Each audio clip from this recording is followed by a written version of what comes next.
یہ جو اور والا جو علاقہ ہے یہ تقریباً دریائے فرات کے مغربی ساحل پر کوفے کے نزدیک، اگر آپ میں سے کوئی عراق گیا ہو، میں گیا ہوں، یہ میں نے دیکھا ہے تو یہ ایریا اور والا، تو کہتے ہیں کہ یہاں کے باشندے تھے، تو کہتے ہیں کہ یہاں اور سے حضرت ابراہیم نے ہجرت کی ہے شہر خزاں، شہر خزاں فلسطین کے نزدیک ہے، وہاں پر انہوں نے ہجرت کی، پھر وہاں سے انہوں نے ہجرت کی ہے فلسطین میں، فلسطین جہاں پر آج اسرائیل بربریت کر رہا ہے۔ اوکے جی، فلسطین میں گئے اور فلسطین کو بھی انہوں نے کیا کیا، اپنا شہر بنایا اور اسی کو ہی مرکز تبلیغ بنایا۔ تو فلسطین میں حضرت ابراہیم علیہ السلام نے کافی وقت گزارا۔ اس کے بعد ایک واقعہ آتا ہے اسی میں کہ جب حضرت ابراہیم علیہ السلام فلسطین میں رہ رہے تھے تو آپ اپنی جو وائف تھی حضرت سارہ، ان کے ساتھ کہاں جاتے ہیں، مصر چلے جاتے ہیں، ٹھیک ہے۔ تو مصر جب جاتے ہیں تو اس وقت مصر میں ہم جب تاریخ قرآن اٹھا کے دیکھیں تو مصر کے بادشاہ کا نام کیا تھا، تو فرعون۔ فرعون اس کا اصل نام نہیں ہے، اس کا اصل نام کچھ اور ہے۔ مصر کے جتنے بھی بادشاہ آئے ہیں مصر میں بادشاہ کو ہی فرعون کہتے تھے، ٹھیک ہے۔ تو جب حضرت ابراہیم حضرت سارہ کو لے کر مصر گئے تو حضرت سارہ کے بارے میں فرعون کو پتہ تھا، یعنی اس وقت کا بادشاہ، وہ فرعون وہ نہیں ہے جو حضرت موسیٰ کے مقابلہ آیا، ٹھیک ہے، جس نے کہا انا ربکم الاعلیٰ، یہ فرعون سے مراد یعنی اس وقت کا بادشاہ تھا۔ تو اس نے حضرت سارہ کے بارے میں کیونکہ حضرت سارہ کی خصوصیات سنی تھی، حضرت ابراہیم کی ایسی وائف ہے فلان فستان، تو اس نے کیا کیا، اس نے کچھ بدنیتی کی حضرت سارہ کے بارے میں۔ تو اب یہ تاریخ کا کوئی پورا واقعہ ہے، میں پورا بیان نہیں کرتا۔ تو جب اس نے بدنیتی کی تو اس پر کیا ہوا، ایک غیبی کیا ہو گیا، سزا آئی۔ جب یہ غیبی سزا آئی تو یہ تو واقعاً بہت ہی زیادہ، پہلے سے بھی زیادہ متاثر ہو گیا۔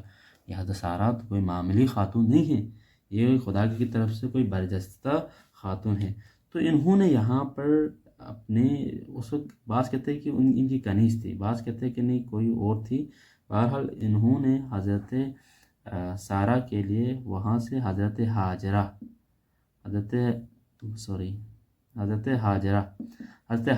ان کے لیے کیا کیا گفٹ کیا، یہ لو یہ کنیز آپ کے لیے، یہ آپ کیا کریں، یہ آپ کی ہمیشہ خدمت کرے گی، کیونکہ اس پر عذاب پڑی، یعنی کہ اس پر سزا آئی غیبی۔ تو اس نے معافی طلبی کے لیے حضرت حاجرہ کو پیش کیا، کس کے لیے، حضرت سارہ کے لیے، سارہ تو لکھا ہوا ہے، حضرت حاجرہ کو پیش کیا، کس کے لیے، حضرت سارہ کے لیے۔ بعد میں حضرت سارہ نے حضرت حاجرہ کو گفٹ کیا، یعنی نکاح میں لایا، کس کے ساتھ، حضرت ابراہیم کے ساتھ۔ تو حضرت سارہ حضرت ابراہیم کی فرسٹ وائف ہے، حضرت حاجرہ سیکنڈ وائف ہے۔ حضرت حاجرہ کس طرح سے حضرت ابراہیم علیہ السلام کی زوجیت میں آئی، تو یہ واقعہ یہ ہے، ٹھیک ہے۔ تو فلسطین میں کچھ مدت بسنے کے بعد حضرت ابراہیم علیہ السلام حضرت جب فلسطین میں بس رہے تھے اسی وقت، کیونکہ ادھر فلسطین میں بھی کافی، فلسطین سے جب مصر میں ہے نا، مصر میں بھی کافی مدت رہے ہیں، تو جب فلسطین سے واپس آئے، کیا کہتے ہیں، مصر سے دوبارہ فلسطین آئے، تو واپس آ کر حضرت حاجرہ کو، جو ہی آپ واپس فلسطین آئے تو حضرت حاجرہ سے حضرت ابراہیم علیہ السلام ان کے بطن سے حضرت اسماعیل کی ولادت ہوتی ہے۔ کون سی وائف، سیکنڈ وائف کی بات کر رہا ہوں، فرسٹ وائف کی نہیں۔ سیکنڈ وائف سے حضرت حاجرہ سے حضرت اسماعیل علیہ السلام کی کیا ہوتی ہے، ولادت ہوتی ہے۔ تو حضرت سارہ سٹل بے اولاد رہتی ہے۔ تو لیکن یہ مجھے صحیح نہیں لگتا کہ یہاں پر جو کتاب کے حوالے سے لکھا گیا ہے کہ تو حضرت سارہ کیا ہوگی، غیرت میں آئی گی، بھائی میں پہلی وائف اور میرے کوئی بچے نہیں ہیں، اور حاجرہ بعد میں آئی، اسماعیل کے بیٹے، تو انہوں نے کیا کیا، حضرت ابراہیم کو ورغلایا۔ جب یہ کتاب میں اس طرح لکھا ہوا ہے تو پھر حضرت ابراہیم مجبور ہو گئے اور حضرت حاجرہ اور حضرت اسماعیل کو کیا کیا، جلا وطن کر دیا۔ کہاں جلا وطن کر دیا، انشاءاللہ میں بتاؤں گا، لیکن یہ زیب نہیں دیتا کہ یہ الفاظ، یہ تو خدا کا حکم تھا۔ حضرت اسماعیل اور حضرت حاجرہ کو قرآن کی نگاہ سے دیکھیں تو صریح حکم ہے کہ آپ اپنے بچوں کو لے کر وہاں پر جائیں، تو اس وجہ سے آپ نے ہجرت کی۔ تو یہ سے زیب نہیں کیا جاتا ہے، اسماعیل ایک خدا کا نبی ہیں وہ بیوی کے ورغلانے کی وجہ سے جی باتوں میں آئیں، یا حضرت سارہ ایک برجستہ خاتون جو اس سے حسد کرنے لگے، بھائی تمہارے بطن سے بیٹا ہوا میں نہیں ہوا۔ بہرحال یہ تاریخی باتیں ہیں، بہرحال یہاں پر ذکر کیا گیا ہے، لیکن ان کو میں نہیں مانتا، یہ تو نبی کی بھی توہین ہے اور حضرت سارہ کی شخصیت کی بھی توہین ہے، اس طرح کی باتیں ہیں، لیکن اس کتاب میں یہی لکھا گیا ہے کیونکہ تاریخ میں اسی طرح ثبت ہوا ہے، تو جو تاریخ دانوں نے لکھا ہے اس طرح سے۔ تو کہتے ہیں کہ حضرت ابراہیم علیہ السلام حضرت ہاجرہ کو لے کر، ٹھیک ہے، جو اتھینٹک ہے بھئی کیوں ہجرت کی تھی، حسد وسد نہیں ہے، اصل بات خدا کی طرف سے حکم تھا، ٹھیک ہے، کیونکہ اس کے پیچھے حکمت پوشیدہ تھی، حضرت اسماعیل کے ذریعے سے خانہ کعبہ کی تعمیر کروانی تھی، وہاں پر عرب کی نسل، وہاں پر عرب پیننسلا میں پھیلانی تھی پروردگار عالم کی بیت اللہ کے پاس، حکمت عملی یہ تھی۔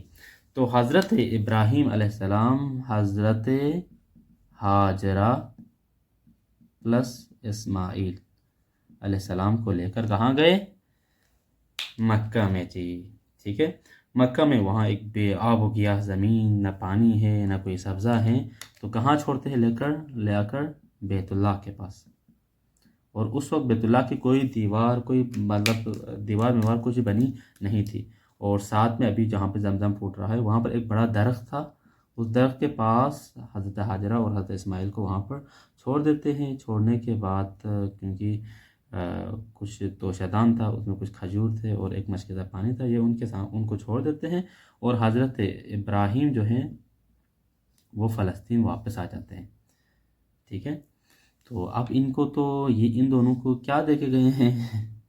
تو ایک توشیدان میں کچھ کھجور ہے، ایک مشکیزہ پانی ہے، اب یہ تو کتنے دن یہ زندہ رہ سکتے ہیں اس سے؟ تو یہ غذائیت تو ختم ہو گئی، اور ان پر بہت سختیاں آئی، اور کچھ دن میں یہ چیزیں ساری ختم ہو گئی، تو بہت مشکل ان کے لیے پڑ گئی۔ تو حضرت ہاجرہ پانی کے لیے ادھر ادھر گئی۔ اب یہ واقعہ ہے کہ زمزم کا کنواں، وہ جو زمزم کا پانی کیسے پھوٹا، تو حضرت ہاجرہ گئی، واپس آیا تو دیکھا کہ حضرت اسماعیل کے پاؤں رگڑنے کی وجہ سے خدا نے وہاں سے پانی جاری کیا تھا۔ تو بہرحال تو اس طرح سے وہاں پر سیٹل ہو گیا، جب پانی مل گیا تو اس کے بعد تو عرب صحرا تھا، تو وہاں پر کاروان گزرتے رہتے تھے۔ تو کہتے ہیں کہ کچھ عرصے بعد یمن سے ایک قافلہ آیا، وہ قافلہ ہے قافلہ جرہم ثانی کا، ایک قبیلہ ہے، یہ آتا ہے، آ کر حضرت ہاجرہ کے پاس آ کر اجازت طلب کرتے ہیں، اور اجازت طلب کرتے ہیں کہ کیا ہم بھی یہیں پہ ٹھہر سکتے ہیں؟ تو پھر حضرت ہاجرہ ان کو اجازت دیتی ہے، کیونکہ لوگ وہیں پہ زندگی کرتے جہاں پہ پانی ہو، کچھ دنیاوی اپنی زندگی کے لیے جو اہم عناصر جو چیزیں ہیں وہ میسر ہو تو وہیں زندگی کرتے ہیں۔ تو انہوں نے پورا عرب پیننسلا میں دیکھا کہ بھئی یہاں پہ پانی ہے، تو اس پہ تو ایک بیٹا اور ایک عورت ہے، تو انہوں نے ان سے اجازت طلب کی اور یہ بھی یہیں پر ٹھہرنے لگے۔ اب ایک اور سوال یہ ہے کہ بھئی اس کتاب میں بھی اس کو مطرح کیا ہے کہ حضرت ابراہیم جس نے اتنے چھوٹے بچے اور ایک کیا کہتا ہے اپنی وائف کو ادھر چھوڑا اور اس کے بعد خود چلے گئے، یعنی مکمل غافل رہے، یا بار بار آ کر پیگری کرتے رہیں، دیکھتے رہیں کہ یہ کیسے زندگی گزار رہے ہیں، کوئی خیر و عافیت پوچھتے رہے بھی یا نہیں؟ تو کہتے ہیں کہ جب حضرت ابراہیم علیہ السلام حضرت ہاجرہ اور اسماعیل علیہ السلام کو لے کر مکہ میں چھوڑ کے چلے گئے، اس کے بعد تاریخ میں لکھا ہے کہ اس کتاب میں بھی بیان کیا ہے 4 دفعہ ابراہیم علیہ السلام وہاں فلسطین سے آئے۔ اوکے، کب کب آئے ہیں اب ہم دیکھتے ہیں، یہ بھی انشاءاللہ آپ معلومات کے طور پر ذہن میں رکھیں۔ نمبر 1 تو ہمیں قرآن بتاتا ہے کہ وَفَدَيْنَاهُ بِذِبْحٍ عَظِيمٍ، وہ واقعہ کہ حضرت ابراہیم علیہ السلام نے خواب میں دیکھا کہ دمبے کو ذبح کر رہے تھے، پھر یہ اس واقعے سے ظاہر ہے کہ کیونکہ عملی طور پر آپ ذبح کرنے کے لیے اسماعیل کو لے کے آئے، بعد میں دمبا کٹا، تو اٹ مینس اس قربانی کے وقت ابراہیم علیہ السلام آئے تھے۔ بس قربانی اسماعیل کے واقعے سے پتہ چلتا ہے کہ ایک دفعہ آئے ہیں۔ دوسری دفعہ کیا ہے؟ تو کہتے ہیں کہ دوسری دفعہ آپ صحیح بخاری کی ایک حدیث ہے، اس میں ہے کہ 3 مرتبہ آئے ہیں۔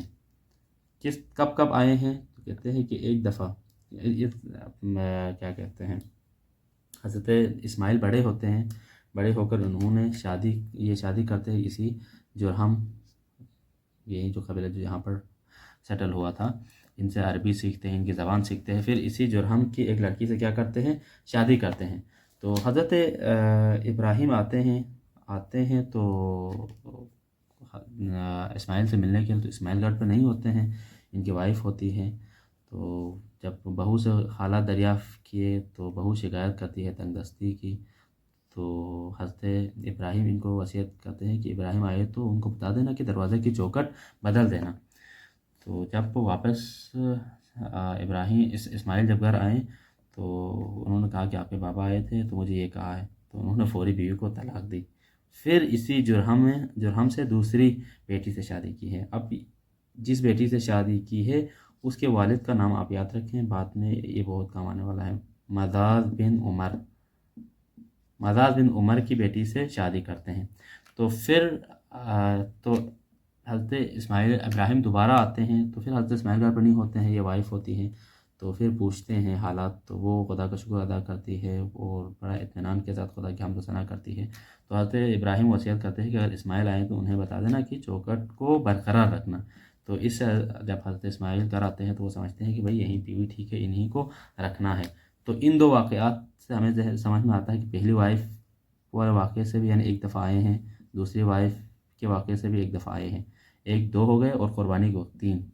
چوتھی دفعہ کب آئے ہیں تو یہ بھی کہتے ہیں کہ یہ بھی ایک روایت ہے کہ حضرت ابراہیم علیہ السلام جب آئے تو حضرت اسماعیل علیہ السلام زمزم کے قریب درخت کے نیچے تیر گاڑ رہے تھے۔ جب والد کو آتے ہوئے دیکھا تو لپک جاتے ہیں، دونوں آپس میں گرے وزار ہوتے ہیں اور دونوں مل کر خانہ کعبہ کی تعمیر کرتے ہیں۔ یہ قرآن کی آیت ہیں، شاید میرے ذہن میں اگر میں صحیح بیان کروں تو قواعد من البیت وَإِذْ يَرْفَعُ قَوَاعِدَ مِنَ الْبَيْتِ اسماعیل، یعنی جب اسماعیل اور ابراہیم مل کر خانہ کعبہ کی دیواریں بلند کر رہے تھے۔ تو چوتھی بار کب آئے ہیں؟ خانہ کعبہ کی تعمیر کے وقت، تعمیر کعبہ کے وقت۔ تو ان چار سے قربانی کے وقت ایک دفعہ آئے ہیں، پہلی بیوی کا طلاق، دوسری بیوی کا برقرار، خانہ کعبہ کی تعمیر۔ تو اس سے ہمیں پتہ چلتا ہے کہ حضرت ابراہیم اسماعیل اور ہاجرہ کو چھوڑ کے جانے کے بعد غافل نہیں رہے، بلکہ تاریخ کے مطابق کتنی دفعہ آئے ہیں؟ 4 دفعہ۔ یہ ایک کوشچن بن سکتا ہے کہ یہ جو سوالات والی جو کتابیں ہیں ان میں یہ ایک کوشچن بنایا ہوا آلریڈی آپ کی نظر سے گزرا ہو، تو یعنی 4 مرتبہ آپ آئے ہیں اور گئے ہیں، ٹھیک ہے جی۔ اور یہاں پر ایک اور بات ہے، ابھی میں نے کہا تھا کہ مداد بن عمر کو یاد رکھیں، کیونکہ پہلی وائف کو تو طلاق ہوا، دوسری وائف مداد بن عمر کی جو بیٹی تھی، اس سے حضرت اسماعیل علیہ السلام کے کتنے بیٹے ہوتے ہیں؟ 12 بیٹے ہوتے ہیں جی۔ خدا 12 بیٹے ان کو عنایت فرماتا ہے، اور انہی 12 میں سے جو 2 جو اہم مشہور بیٹے ہیں ان کے قدار اور نابت، یہ 2 ان کے بڑے مشہور بیٹے تھے۔ کہا جاتا ہے کہ یہ حضور صلی اللہ علیہ وسلم کا جو سلسلہ نسب ہے یہ بعد میں اسی قدار سے ملتا ہے، انشاءاللہ یہ میں انشاءاللہ ہم بعد میں ڈسکس کریں گے سلسلہ نسب والے پوائنٹ پہ پہنچ کے۔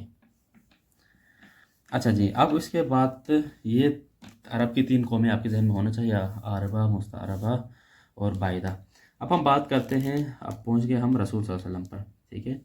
تو حضور صلی اللہ علیہ وسلم کا جو نسب میں نے ابھی بیان کیا کہ حضرت اسماعیل کے جو 2 بڑے بیٹے تھے قدار اور نابت، تو کہتے ہیں کہ قدار کے بیٹے عدنان، اور عدنان سے جا کر پیغمبر ختم مرتبت کا سلسلہ ملتا ہے۔ اب ہم پیغمبر کے سلسلے کی بات کرتے ہیں، رسول اللہ کا سلسلہ نسب۔ اوکے، یہ ایک اس کتاب کا ایک اہم ٹاپک ہے، اس کو اچھی طرح ڈسکس کرتے ہیں۔ کہتے ہیں کہ آپ تاریخی تمام کتب میں آپ دیکھیں، اسپیشلی جو سیرت کی کتابوں میں ہیں، تو نبی کریم صلی اللہ علیہ وسلم کا جو سلسلہ نسب ہے وہ 3 حصوں پر تقسیم ہوتا ہے، ہاں جی 3 حصوں پر، ٹھیک ہے۔ ان میں سے 2 پر کیا ہے؟ اختلاف ہے، ٹھیک ہے۔ ایک پر کیا ہے؟ سب کا کیا ہے؟ اتفاق ہے، ٹھیک ہے۔